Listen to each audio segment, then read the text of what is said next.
الحمد لله رب العالمين الصلاة والسلام على خاتم النبيين وعلى آله وصحبه أجمعين أما بعد فأعوذ بالله من الشيطان الرجيم بسم الله الرحمن الرحيم قال الله تعالى في سورة آل عمران وإن من أهل الكتاب لمن يؤمن بالله وما أنزل إليكم وما أنزل إليهم خاشعين لله لا يشترون بآيات الله ثمنا قليلا اولئک لهم اجرهم عند ربهم ان اللہ سریع الحساب۔ ترجمہ: اور بعض اہل کتاب ایسے بھی ہیں جو خدا پر اور اس کتاب پر جو تم پر نازل ہوئی اور اس پر جو ان پر نازل ہوئی ایمان رکھتے ہیں اور خدا کے آگے عاجزی کرتے ہیں اور خدا کی آیتوں کے بدلے تھوڑی سی قیمت نہیں لیتے۔ یہی لوگ ہیں جن کا صلہ ان کے پروردگار کے ہاں تیار ہے اور خدا جلد حساب لینے والا ہے۔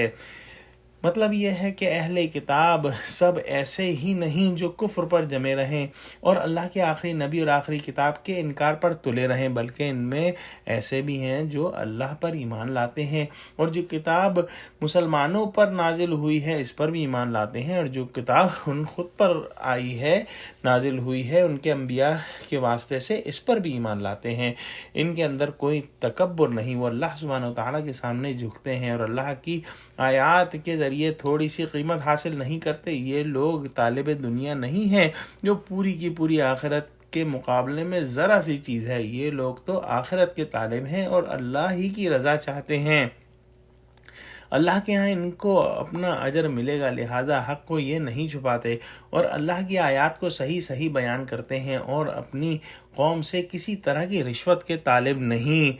ان کے لیے ان کا اجر ان کے رب کے پاس ہے، یعنی ان کے اعمال کا ثواب ان کو ملے گا۔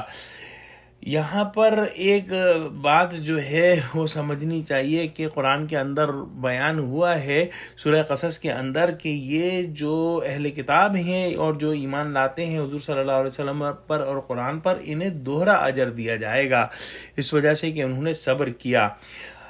اسباب نزول کے اندر حضرت جابر بن عبداللہ رضی اللہ تعالی عنہ سے روایت ہے اور حضرت انس اور حضرت ابن عباس سے بھی نقل ہے کہ اس آیت کا جو ہے سبب نزول جو ہے وہ نجاشی کے بارے میں تھا۔ نجاشی حبشہ کا بادشاہ تھا اور وہیں اس نے اسلام قبول کر لیا تھا۔ حضرت جبریل علیہ السلام تشریف لائے، حضور صلی اللہ علیہ وآلہ وسلم کو نجاشی کی موت کی خبر دی۔ آپ نے صحابہ سے فرمایا کہ چلو اپنے بھائی کی نماز جنازہ پڑھو جو تمہاری اس سرزمین کے علاوہ دوسری جگہ وفات پا گیا ہے۔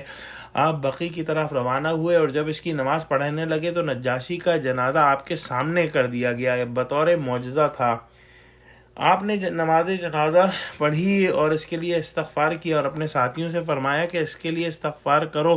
اس پر منافقین کہنے لگے، دیکھو یہ ایک حبشی نصرانی کی نماز جنازہ پڑھا رہے ہیں جس کو انہوں نے دیکھا بھی نہیں اور جو ان کے دین پر بھی نہیں تھا۔ اس پر جو ہے وہ یہ آیت نازل ہوئی۔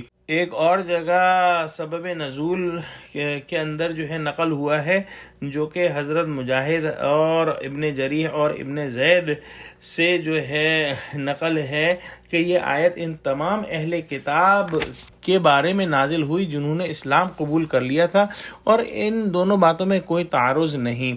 سبب نزول خاص ہوتے ہوئے بھی الفاظ کا عموم تمام اہل کتاب مومنین کو شامل ہے۔